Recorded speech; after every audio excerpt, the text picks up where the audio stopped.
بسم اللہ الرحمن الرحیم۔ ناظرین السلام علیکم، میں ہوں آپ کا میزبان صابر شاکر، فاقی دارالحکومت اسلام آباد سے اہم ترین خبروں کے ساتھ۔ اور اس وقت جو ہمارے پاس خبریں ہیں، پچھلی ویڈیو جہاں سے میں نے ختم کی تھی وہیں سے میں شروع کر رہا ہوں۔ پچھلی ویڈیو ضرور سن لیجئے گا۔ پچھلی ویڈیو میں نے آپ کو ایک اہم ترین ٹیلی فون کال کی بات کی تھی، اور وہ اہم ترین ٹیلی فون کال تھی امریکی وزیر خارجہ بلنکن اور آرمی چیف پاکستان کے جنرل قمر جاوید باجوہ کے درمیان۔ یہ ٹیلی فون کال انتہائی امپورٹنٹ تھی،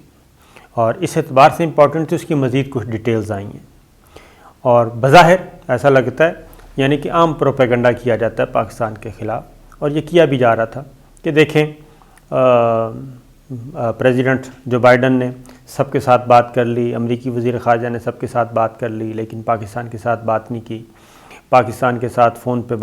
کسی اہم شخصیت کو فون نہیں کیا، صرف امریکی وزیر خارجہ کا ایک ٹیلی فون کال آئی وزیر خارجہ شاہ محمود قریشی سے، اور وہ بھی کوئی ناخوشگوار ٹیلی فون کال تھی، اس میں بھی امریکی صحافی کے قتل کا معاملہ تھا، اس طرح کی باتیں۔ لیکن اور یہ واشنگٹن سے بھی خبریں آ رہی تھیں کہ، اور وہاں سے بھی ہمارے جو دوست تھے وہ یہ بتا رہے تھے کہ بھئی معاملہ ٹھیک نہیں ہے اور ڈکلائن ہو رہا ہے بار بار پاکستان کی ریکویسٹ۔ جب ہم نے چیک کیا تو یہ معاملہ ایسا تھا نہیں، معاملہ بالکل اس کے برعکس نکلا، اور جو ٹیلی فون کال تھی اس سے پہلے یعنی کہ یہ تقریباً 1 گھنٹے پر مشتمل امریکی وزیر خارجہ نے army chief general Qamar Javed Bajwa کے ساتھ براہ راست بات کی، اور اس موقع پہ یعنی کہ یہ کوئی گپ شپ والی کال نہیں ہوتی، اس سے پہلے باقاعدہ طور پہ ایجنڈا سیٹ کیا گیا، اور ایجنڈا سیٹ کرنے کے بعد دونوں طرف کی جو ٹیم تھی، دونوں طرف کے ماہرین اور دیگر حکام، متعلقہ دیگر حکام وہ بھی موجود تھے، اور یہ آپ اس طرح کہہ لیں، ایک طرح کے آپ مذاکرات کہہ لیں کہ یہ براہ راست مذاکرات ہوئے امریکہ اور پاکستان کے درمیان، اور یہ اہم ترین مذاکرات۔ اور اس میں پہلے میں نے کہ جیسا عرض کیا کہ ایجنڈا سیٹ کیا گیا، موضوعات سیٹ کیے گئے، اور پاکستان اور امریکہ کے درمیان جو کافی عرصے سے ایک تھوڑی سی نہیں کافی ساری تلخی چلی آ رہی تھی، سرد مہری چلی آ رہی تھی، اور سابق امریکی صدر ٹرمپ جو ہیں انہوں نے تو باقاعدہ طور پہ ٹویٹ کے ذریعے ہی کافی دفعہ پاکستان کو امبیرس کیا، اور اسی وجہ سے تعلقات کوئی ٹھیک نہیں تھے۔ آخری دنوں میں معاملات ٹھیک ہوئے جب وزیر اعظم عمران خان نے وزٹ کیا، آفیشیل وزٹ کیا، اس دوران قدرے بہتر ہوئے۔ لیکن پھر یہ بھی کہا گیا کہ جو بائیڈن انتظامیہ میں، اس کی ٹیم میں بہت زیادہ کیا کہنا چاہیے بھارتی نژاد امریکن شامل ہیں،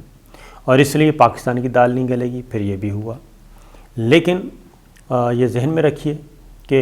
پاکستان کوئی ایسا ترنے والا تو ہے نہیں کہ بالکل اگنور کر دیا جائے اور جب چاہے ہضم کر لیا جائے، تو ایسا ہے نہیں۔ پاکستان نے دہشت گردی کے خلاف جنگ میں بھی ایک بظاہر تو وہ اس کا پارٹنر رہا، حصہ دار رہا، لیکن اس میں ایسا اس نے کچھ نہیں کیا کہ جس سے کہا جائے کہ اس ریجن کو ڈی سٹیبل کرنے کے بارے میں اور ایک مستقل یہاں پہ غیر ملکی قابضین کو موقع دیا، ایسا نہیں ہوا۔ تو اس لیے پھر پریزیڈنٹ جو بائیڈن آ گئے تو اس میں یہ ساری چیزیں ہوئیں۔ اور پھر ایک اور بات بھی ذہن میں رکھیے کہ اس وقت موضوعات کیا ہیں، کہ یہ تقریباً 1 گھنٹے کی ٹیلی فون کال نہیں بلکہ میں تو کہوں گا مذاکرات ہوئے، اور اس 1 گھنٹہ کی پھر اس کو ڈسکلوز نہیں کیا گیا۔ اگلی بات یہ ہے ابھی تک اس کو ڈسکلوز نہیں کیا گیا، اور یہ بھی دونوں طرف سے طے تھا کہ اس کو ڈسکلوز نہیں کیا جائے گا۔ اس کی ریزن ہے کہ ایک پیٹ میں مروڑ تو اٹھتے ہیں ہمارے دشمنوں کے، اور اس سے کافی مسائل پیدا ہوتے ہیں، اور بہتر یہی سمجھا گیا۔ نمبر 1 تھا اس میں، اب ایجنڈا میں آپ کو بتا دوں کہ ایک اہم ترین ایشو ہے افغانستان میں ایک پائیدار امن، مستقل امن، نمبر 1 افغانستان ایشو تھا۔ افغانستان میں پاکستان کے کیا مسائل تھے، افغانستان کے بارے میں پاکستان کے مطالبات کیا تھے، اور جو امن معاہدہ کروایا اس میں پاکستان کا اہم ترین کردار۔ پھر اس وقت پاکستان اس ریجن میں رشیا کے ساتھ، چائنا کے ساتھ، ایران کے ساتھ ایک بہت ہی اچھے تعلقات چل رہے ہیں، اور افغانستان کے بارے میں جو اصل وجہ اناد تھی، وجہ تنازع تھا، وہ تھا کہ افغانستان کی سرزمین اب پاکستان کے خلاف استعمال ہو رہی تھی، اور اس میں کون تھے، پراکسیز کس کی تھیں؟ پراکسیز تھیں ہمارے دشمن ملک کی، مودی سرکار کی۔ ان کو بڑے مسائل تھے، ان کو بڑی تکلیفیں تھیں، اور اس میں جو بھارتی قونصلیٹ خانے کی ایک بھرمار ہے، اور وہ تھا تو پاکستان کا ایک بنیادی مطالبہ تھا، اور وہ مطالبہ یہ تھا کہ افغانستان میں بھارت کا کوئی رول نہیں ہے، اور جب کوئی رول نہیں ہے تو پھر بھارت کا افغانستان میں بیٹھ کے پاکستان کی مغربی سرحدوں کو غیر محفوظ کرنا اور پاکستان کو ڈسٹیبل کرنا، یہ شدید ترین تحفظات تھے پاکستان کے۔ تو یہ اصولی طور پہ یہ بات مان لی گئی۔ دلی کے لیے کوئی اچھی خبر نہیں ہے، اس ٹیلی فون کال میں پاکستان کی یہ بات اصولی طور پہ مان لی گئی، اور پھر افغانستان کے بارے میں تصور بھی نہیں کیا جا سکتا کہ پاکستان نے کتنا اہم کردار ادا کیا۔ اس کی وجہ یہ ہے کہ پاکستان نے ان 20 سالہ جنگ میں پاکستان نے افغان طالبان کے ساتھ براہ راست کسی قسم کی کوئی لڑائی نہیں لڑی، کسی قسم کی بھی کوئی لڑائی نہیں لڑی، کیونکہ افغان طالبان نے پاکستان کو کبھی نشانہ نہیں بنایا۔ افغان طالبان کی بات کر رہا ہوں، اور ان کے بہت سے رہنما پاکستان میں گرفتار بھی ہوئے، بلکہ یوں کہنا چاہیے کہ ان کو محفوظ پناہ گاہوں میں اور سرکاری تحویل میں رکھا گیا۔ ان کی پولیٹیکل لیڈرشپ پاکستان میں رہی، اور پولیٹیکل لیڈرشپ خاموشی سے، کچھ گرفتار ہوئے، کچھ ویسے، لیکن ان کو گرفتاری کے دوران بھی کسی قسم کی کوئی تکلیف نہیں دی گئی، نمبر 1۔ اور افغان طالبان نے بھی پاکستان کو پچھلے 20 سالوں میں پاکستان کی سلامتی کے خلاف کوئی کام نہیں کیا۔ اسی لیے بہت سی ڈو مور کی مطالبات آتے رہے، لیکن پاکستان نے ایک حد سے آگے کوئی ایسا کام نہیں کیا، جبکہ دوسری طرف پاکستانی طالبان کو تیار کیا گیا، اور پراکسیز وہ ان کی تھی، ان کو پاکستان کو ڈسٹیبل کرنے کے لیے عالمی طاقتوں نے یہ کام کیا، اور اس کو بھی ہم نے ڈیفیوز کیا۔ لہٰذا افغان طالبان نے بات مانی اور یہ مذاکرات شروع ہوئے۔ اس کے بعد اگلی بات یہ تھی کہ امن معاہدہ ہوا تو وہ امن معاہدے کے بعد حکومت چینج ہو گئی، امریکی انتظامیہ چینج ہو گئی۔ امریکی انتظامیہ چینج ہوئی تو معاملات پھر خراب کرنے کی کوشش کی گئی، اور خاص طور پہ ہمارا دشمن ملک جو ہے اس نے پھر نیا کھیل کھیلنے کی کوشش کی۔ اشرف غنی کو، عبداللہ کو اور دیگر گروپس کو وہاں پہ جو عسکریت پسند ہیں ان کو، پاکستان مخالف عسکریت پسند، ان کو ابھارا۔ اس دوران بیک ڈور چینل پہ پس پردہ بہت ساری گفتگویں ہوئیں، بہت سارے کیا کہنا چاہیے دورے ہوئے۔ زلمے خلیلزاد اور امریکی جو ہے فوجی قیادت وہ آئی، وہ ملاقاتیں ہوتی رہیں، مذاکرات ہوتے رہے، پھر دوحہ میں ہوئے۔ تو یہ تعطل کا جو شکار تھا، اس تعطل کو بھی ختم کرنے میں افواج پاکستان نے اور پاکستان نے اہم کردار ادا کیا۔ پھر افغان طالبان کو چائنا کے ساتھ ان کی ملاقاتیں ہوئیں، چائنا کا وزٹ کیا، رشیا کا وزٹ کیا، ایران کا وزٹ کیا، پاکستان کا وزٹ کیا افغان طالبان نے، پولیٹیکل لیڈرشپ نے۔ یہ سب اس میں پاکستان کا کردار اہم رہا۔ یہ سب کچھ ہمارا دشمن ملک جو ہے اس کو کافی تکلیف تھی۔ تو ایک تو افغانستان کے بارے میں بڑی کامیابی ہوئی army chief general Qamar Javed Bajwa اور امریکی وزیر خارجہ کے درمیان ٹیلی فونک کال کے نتیجے میں۔ نمبر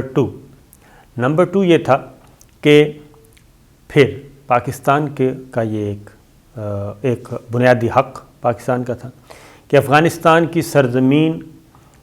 افغانستان میں غیر ملکی فوجوں کے جانے کے بعد بھی استعمال نہیں ہونی چاہیے اور یہ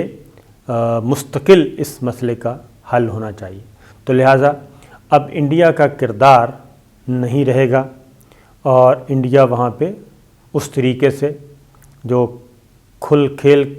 کر کھیلنا چاہ رہا تھا پاکستان کے خلاف، وہ شاید اب اس کو وہ موقع نہ ملے اور وہاں سے اس کو دکانیں اپنی سمیٹنا پڑیں گی۔ اس کی وجہ یہ ہے کہ پاکستان کی تجویز، افغان طالبان کی تجویز مان لی گئی اور جو امن معاہدہ تعطل کا شکار تھا اس پہ آگے پیش رفت ہوئی ہے، اور افغان طالبان نے جو کہا تھا، روس، چائنا، ایران یہ سب آن بورڈ تھے کہ جو کمٹمنٹ کی گئی ہے، جو معاہدہ کیا ہوا ہے اس کی پاسداری کی جائے اور 1 مئی کو غیر ملکی فوج وہاں سے نکل جائے۔ اب باقاعدہ طور پہ، اور اس میں ایک اور بات بھی بتا دوں کہ پاکستان کی فوجی قیادت نے روس، چائنا، ایران اس معاملے میں، افغانستان کے معاملے میں برج کا کام کیا امریکہ کو بھی قریب لانے میں، اور مختلف تجاویز آتی رہیں، اور اس کے بعد اب صورتحال یہ ہے کہ امریکہ اب یہ کہہ رہا ہے، امریکی وزیر خارجہ نے یہ اناؤنس کیا، یہ ساری گفتگو اس کے بعد کی ہے کہ پاکستان، روس، چین، ایران کو افغان تنازع کے حل کے لیے مل کر کام کرنا ہوگا۔ یہ امریکی وزیر خارجہ نے یہ بات کہی ہے، اور یہ کس کو کہا ہے؟ امریکی وزیر خارجہ نے اشرف غنی صاحب کو کہا ہے اور باقی گروپس کو کہا ہے کہ اب، اور اس کے بعد نہ صرف یہ کہا بلکہ جو افغان طالبان کا بھی، پاکستان کا بھی، روس کا، سب کا یہ ایک مطالبہ تھا کہ جو انٹر افغان ڈائیلاگ ہیں اس کو اسی صورت میں کامیاب ہو سکتے ہیں کہ افغان طالبان جن کی آپ نے سیاسی حیثیت تسلیم کر لی ہے اور اس کو سیاسی جماعت کے طور پہ، سیاسی قوت کے طور پہ تسلیم کر لیا ہے، تو اب افغانستان میں ظاہر ہے اشرف غنی صاحب کی حکومت نہیں رہ سکتی۔ تو اس کے نتیجے میں یہ ہوا ہے کہ اب یہ بھی تجویز آ گئی ہے امریکہ کی طرف سے، یعنی وہی تجویز جو دی گئی تھی مختلف ممالک کی طرف سے، پاکستان کا بھی اس میں وہ انیشیٹو تھا بنیادی طور پہ، تو وہ تجویز اب امریکہ کی طرف سے ہی آ گئی ہے، جو کہ سفارتکاری کا ایک طریقہ کار ہوتا ہے کہ افغانستان میں اب تمام فریقین پر مشتمل نگراں حکومت بنے گی۔ نگراں حکومت کے قیام کی تجویز دے دی گئی ہے۔ اب افغانستان میں نگراں حکومت بنے گی جس میں تمام گروپس کو نمائندگی دی جائے گی، اور پھر یہ جو ہے نگراں حکومت، نگراں سیٹ اپ، یہ کتنے عرصے کا ہوگا اس کی موڈیلٹیز طے کی جا رہی ہیں، اور نگراں حکومت، نگراں سیٹ اپ، عبوری سیٹ اپ کہہ لیں، یہ پھر آگے چل کے کیا کرے گا؟ یہ آگے جا کے پھر نئے انتخابات کی بنیاد رکھے گا، اور اس نگراں سیٹ اپ میں کے تحت نئے انتخابات ہوں گے۔ اس میں تمام کے تمام جو ہیں وہ سارے گروپس اس میں حصہ لیں گے سیاسی جماعتوں کے طور پہ، اور یہ ایک رائٹر کی سٹوری ہے کہ افغان حکومت کو ایک امن ڈرافٹ بھیجا ہے، افغان حکومت کو ایک امن ڈرافٹ بھیجا ہے، کیونکہ جو پیس ایگریمنٹ ہوا تھا امریکہ اور طالبان کے درمیان وہ افغان حکومت سے شیئر نہیں کیا گیا تھا۔ یہ 8 صفحات پر مشتمل ہے، اور اس ڈرافٹ میں باقاعدہ طور پہ اب دیگر جزیات وہ بھی ساری کی ساری ملک بھر میں پرامن اور شفاف انتخابات کا انعقاد کیا جائے گا، کامیاب ہونے والوں کو حکومت کو سونپ دی جائے گی، کسی قسم کی رکاوٹ نہیں دی جائے گی، اور اس میں زلمے خلیلزاد جو ہیں وہ بھی 3 دن افغانستان میں رہے تھے، میں آپ کو بتا چکا ہوں۔ یہ سارا ڈرافٹ اور یہ سارا عبوری سیٹ اپ اور عبوری سیٹ اپ کے دائرہ اختیار اور پھر ان کی ذمہ داری کیا ہوگی، یہ سارا کچھ ایک طے کیا گیا ہے، اور یہ ایک اچھی امید کی خبر آئی ہے کہ یہ ساری چیزیں پرامن طریقے سے ہو جائیں۔ اسی طریقے سے دوسرا مسئلہ تھا کشمیر کا۔ کشمیر کے بارے میں بھی جو ہمارے پاس اطلاعات ہیں، اس ملاقات میں یعنی کہ ٹیلی فونک ملاقات میں، کال میں امریکی وزیر خارجہ اور army chief general Qamar Javed Bajwa کے درمیان جو ہوئی، اس میں یہ بات اس میں بھی اہم پیش رفت ہوئی ہے، اور سال 2021 یقیناً مقبوضہ وادی کے رہنے والے لوگوں کے لیے کافی تکلیفوں میں کمی لا سکتا ہے، اور امکان یہی ظاہر کیا جانا چاہیے وہاں کی سیاسی قیادت کو بتدریج رہا کیا جائے گا، اور سیاسی قیادت کو رہا کر کے ان کے ساتھ مذاکرات کیے جائیں گے، اور پھر اس بات کا قوی امکان ہے کہ مقبوضہ وادی کے بارے میں پاکستان انڈیا براہ راست مذاکرات بھی کریں گے، اور اس میں کشمیری جو ہیں وہ بھی شریک ہوں گے، کشمیری قیادت بھی ہوگی، اور اس مسئلے کو حل کرنے کی کوشش کی جائے گی۔ پھر پاکستان نے خاص طور پہ سی پیک کے حوالے سے پاکستان کا موقف تسلیم کر لیا گیا، اور واضح کیا گیا کہ پاکستان کی طرف سے کہ یہ ایک معاشی تعاون ہے چائنا کے ساتھ، اور پاکستان جو ہے وہ اس کا ہرگز مطلب یہ نہیں ہے کہ پاکستان کی باقیوں کے ساتھ دشمنی ہو گئی اگر چین کے ساتھ دوستی ہے، اگر ایران کے ساتھ اچھے تعلقات ہیں اس کا مطلب ہرگز نہیں کہ سعودی عرب کے ساتھ دشمنی ہو گئی۔ تو یہ بھی ایک جیو اور جینے دو کے اصول پر بھی بات چیت کی گئی، اور اس کے بعد پاکستان اور امریکہ کے درمیان جو اثر نو غلط فہمیاں دور کر کے اثر نو تعلقات کو مضبوط کیا جائے گا، اور امریکہ پاکستان کو اپنے اینٹائی ملکوں کی فہرست میں نہیں رکھے گا۔ یہ 54 منٹ کی اور دونوں طرف موجود تھیں ٹیمیں، دونوں طرف حکام نے معاونت کی، اور باقاعدہ طور پہ جو طریقہ کار ہوتا ہے میٹنگ کے منٹس لیے جاتے ہیں اور اس کو آگے پھر فردر چلایا جاتا ہے۔ ایک اور تبدیلی جو کہ اس وقت آ رہی ہے مستقل طور پہ، پھر میں یہ ضرور کہوں گا کہ یہ ساری چیزیں ایسی ہیں کہ حکومت کو بھی اور اپوزیشن کو بھی اب میرا خیال ہے کہ سمجھ آنا شروع ہو جائیں گی کہ پاکستان کی جو موجودہ فوجی قیادت ہے اس کو انڈرمائن نہیں کیا جا سکتا، اور یہ جو شادیانے بجا رہے تھے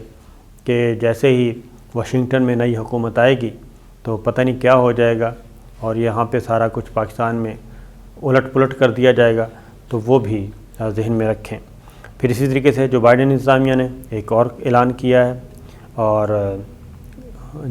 پریزیڈنٹ جو بائیڈن نے کیا ہے کہ جنگ زدہ علاقوں میں اور دیگر جگہوں پہ ڈرون حملے بھی بند کرنے کا اعلان کر دیا ہے، اور یہ پینٹاگون کا کہنا ہے کہ جہاں جہاں امریکی فوج موجود ہے لیکن وہاں جنگ نہیں، تو ایسی جگہوں پہ ڈرون حملے نہیں کیے جائیں گے، ان کو روک دیا گیا ہے۔ یہ جو بائیڈن نے حکم دے دیا ہے اور یہ ساری بات بتا دی گئی ہے، تو یہ بھی ایک خطے میں کچھ تبدیلیاں آ رہی ہیں۔ تو اس حوالے سے میرا خیال ہے کہ یہ جو army chief general Qamar Javed Bajwa اور امریکی وزیر خارجہ کے درمیان جو گفتگو ہوئی یہ کافی امپورٹنٹ ڈیولپمنٹ ہے، اور اس کے آنے والے دنوں میں یقیناً اچھے نتائج برآمد ہوں گے، اور اس کے کچھ نتائج ہم نے دیکھ بھی لیا ہے کہ پاکستان نے جو کنسرنز جو تحفظات شو کیے دلی سرکار کے بارے میں، تو اس کو بھی نوٹ کیا گیا ہے، ان کو بھی تسلیم کیا گیا ہے، ایکنالج کیا گیا ہے، انڈورس کیا گیا ہے کہ پاکستان کی باتیں صحیح ہیں، کیونکہ بالاکوٹ کے بعد امریکہ اور پاکستان کے درمیان تعلقات کشیدہ تھے۔ اس کی وجہ یہ تھی، اور پریزیڈنٹ ٹرمپ نے بہت سارے جو ہے معاملات میں پاکستان کو ذرا ٹف ٹائم دیا ہوا تھا۔ بالاکوٹ کے بعد ہوا یہ تھا کہ جب پاکستان پہ دباؤ ڈالا گیا تھا اس وقت کے وزیر خارجہ پومپیو اور اس وقت کی فوجی قیادت نے یہ کہا تھا کہ پاکستان اس کا جواب نہ دے، لیکن پاکستان نے بھرپور جواب دیا تھا، تو اس پہ بھی کافی تکلیف تھی، لیکن اب وہ معاملات نہیں رہے، اور آنے والے دنوں میں دیکھتے ہیں کہ کیا ہوتا ہے، لیکن امید ہے کہ اس کے اچھے نتائج ہی آئیں گے۔ اجازت دیجیے، اللہ حافظ۔